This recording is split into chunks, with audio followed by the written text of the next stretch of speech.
Fun fact, Earth is about 4.5 billion years old. But how do we know?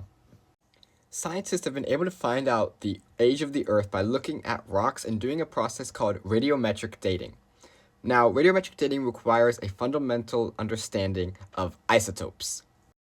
Isotopes are when an element has different numbers of neutrons in its nucleus.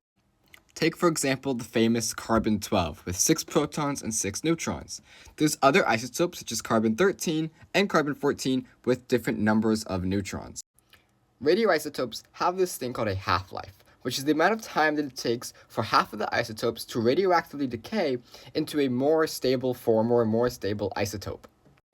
Half-lives are something that are able to be very accurately measured through mathematical formulas. Different elements have different half-lives, some spanning a few minutes or hours and others spanning several billions of years. To get a better understanding, here is cobalt-60, which has a half-life of 5.27 years.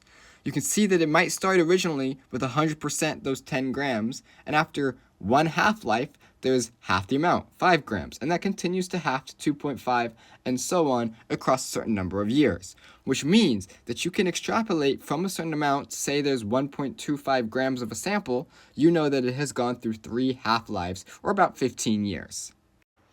Uranium-238 is a great isotope that is used to measure the age of the Earth, because it has a half-life of about 4.5 billion years. But there is a problem.